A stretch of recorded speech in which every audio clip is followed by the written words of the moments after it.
And then Allah talks about the big one, and that's the one I really want to end this conversation with, even though there's more to go. But Allah makes such a big deal out of this subject that again, just like there were 3 ayat about Judgment Day, now there are وَالَّذِينَ هُمْ لِفُرُوجِهِمْ حَافِظُونَ إِلَّا عَلَى أَزْوَاجِهِمْ أَوْ مَا مَلَكَتْ أَيْمَانُهُمْ فَإِنَّهُمْ غَيْرُ مَلُومِينَ فَمَنِ ابْتَغَى وَرَاءَ ذَلِكَ فَأُولَٰئِكَ هُمُ الْعَادُونَ. 3 ayat about the same subject again. The only other subject that got 3 ayat was what? In this list. What's the only other subject that got 3 ayat? Judgment Day. Judgment Day and punishment. This is the next subject that gets 3 ayat. And you know what the subject is? Shamelessness. People who guard their privates. We live in the ultimately shameless world today. The world in which streaming videos off of any website are available on your mobile device. The age in which the pornography industry is a multi-trillion-dollar industry. The point of which, the agenda of which is to make sure every one of you is a consumer of filth in one way or another. That every man, woman, and child is exposed to this stuff, and they're hoping you are, so you become addicted to it, so you become yet another consumer. This is the gift of pornography to society. It's creating people, turning people into animals and perverts. And some of you, unfortunately, have that addiction. And you're watching this stuff online. And you're watching it and saving it on your apps and your mobile devices. And you don't feel bad about it anymore. You've justified it to yourself. And you feel bad about it once in a while, but you go back to it.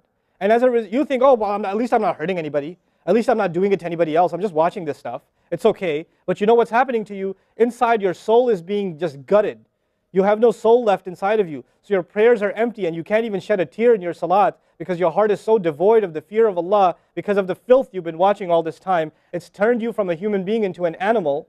So you can't even look. A woman passes by and you see a piece of flesh walking by. You don't see a human being walking by that deserves respect. You check everybody out and everything out. You're constantly gawking and staring. You have a hard time putting your eyes down. When you're on the subway, when you're on campus, when you're at work, you're walking down the street, you just can't help it. You see a billboard, you take a second look, you see a third look. You don't miss any opportunity to just to violate your soul with your eyes. You're addicted completely. And then you say, brother, how do I get khushu' and salat? What world are you living in? What world are you living in? Ayyuhal ikhwa, my brothers, specifically my brothers. And I know some sisters have this issue too. It's a sad reality. This is a war. This is a war. This is more dangerous than any military war. This is the war that's destroying our souls. It's making its way into our homes. It's making its way, if I want to protect my children from this stuff as much as possible. But when my child goes to school, and it doesn't matter if it's Islamic school, there's a very high statistical likelihood that someone, a friend, with their iPod, with their mobile device, will say, hey, look at this. It's a very realistic, a thing nowadays. It's not far-fetched. And so I have to prepare my children for the filthy world that they're going to be brought up in. And there's no escape from this stuff anymore. There isn't. It's everywhere. It is everywhere. You have Islamic lectures followed up by, those YouTube puts those follow-up clips, and something will be filthy. Something will have to be filthy. And I don't think that's by accident. I'm not much of a conspiracy theorist, but I don't think that stuff is an accident. And what happens to you guys is you watch a video, you see something filthy, you click it, you click something else, and you end up watching disgusting things. That's what happens to you. وَالَّذِينَ هُمْ لِفُرُوجِهِمْ حَافِظُونَ. Especially when it comes to their privates, they guard them. They guard their shame. Brother, what's the solution? Should I get married? Like the guy who asked the other day, how can I get married right now?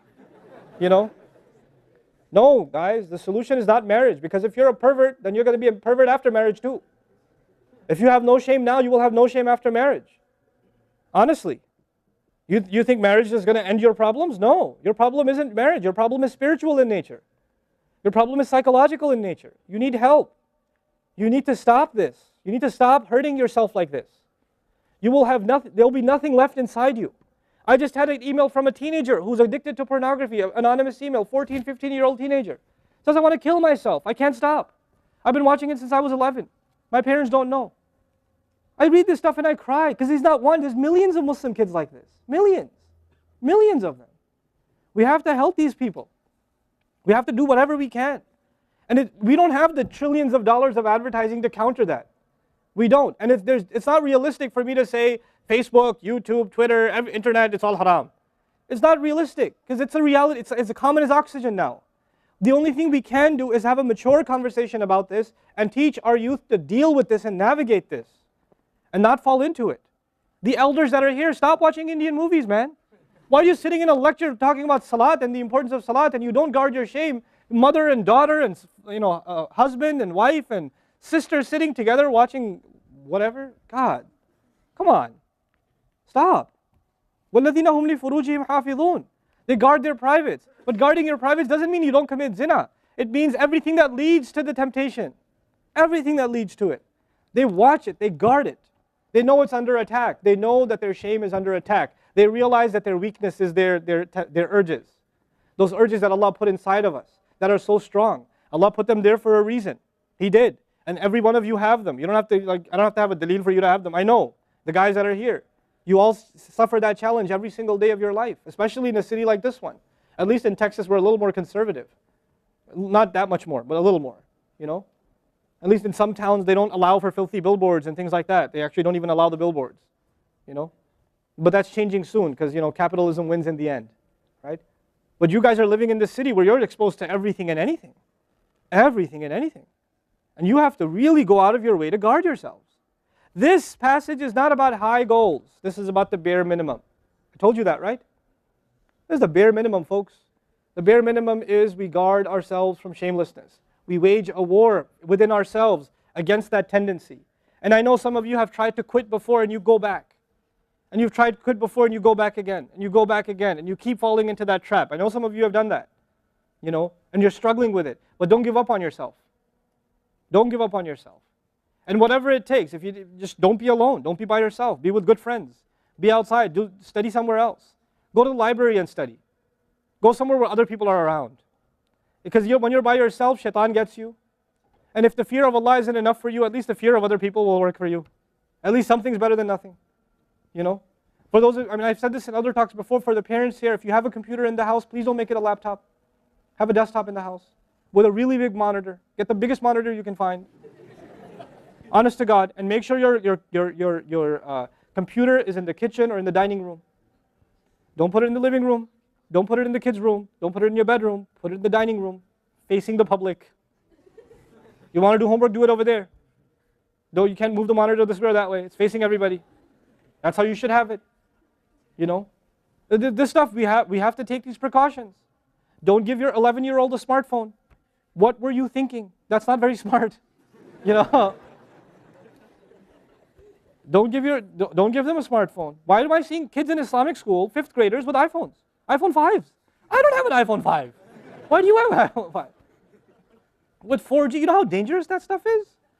وَالَّذِينَ هُمْ لِفُرُوجِهِمْ حَافِظُونَ إِلَّا عَلَىٰ أَزْوَاجِهِمْ, except upon their spouses. أَوْ مَا مَلَكَتْ أَيْمَانُهُمْ فَإِنَّهُمْ غَيْرُ مَلُومِينَ, or what their right hands possess, then they're not to be blamed. Allah says we have these urges and we can execute those urges, we can release those urges, but to the halal spouse, to the spouse, our spouses. But outside of that, we can't. And by the way, when people get addicted to this sort of thing, and they get accustomed to it, or they get over and overly exposed to it, they have miserable marriages. And marriages start falling apart. They have this virtual idea of what pleasure means, and they don't find pleasure in their spouse anymore. And there's great fitna that comes into the family. It destroys homes, Muslim homes. That's what's happening in our world today. Allah talks about the people who make salah, and He says, I'm describing the people who make salah, because this is the mawsuf, al-musallin, then alladhina, all the alladhinas, all the asma' mawsula here, are the wasf, the sifa of it, which means the people of salah are the people who protect their shame, are the people who fear judgment day, are the people who, they are constant in their prayers. These are the people. فَمَنِ ابْتَغَى وَرَاءَ ذَلِكَ فَأُولَٰئِكَ هُمُ الْعَادُونَ. The people who pursue anything beyond that, then they are the ones engaged in aggression. This is an act of aggression. When adu is mentioned, or adin from adu, from ada ya'du, right? Al-adun. Al-adawa in Arabic means animosity. Allah says, whoever pursues their urges to be fulfilled outside of the halal, outside of the marriage, whoever pursues that, then they are engaged in an act of aggression. The question is, aggression against who? Because when you say enemy, then you have to say enemy of who? If they've become an enemy, who have you become an enemy to? Allah didn't mention a maf'ul bihi, no jar majroor, nothing related to it. You know what that means? They are an enemy to themselves, their family. They become an enemy even to Allah's teaching. These are the kinds of people. The most important asset you and I have is our hearts. And this shamelessness destroys the hearts. It destroys it. The most precious thing you and I have to preserve is our iman. And these filthy images is destroying your iman. They're tearing your iman apart.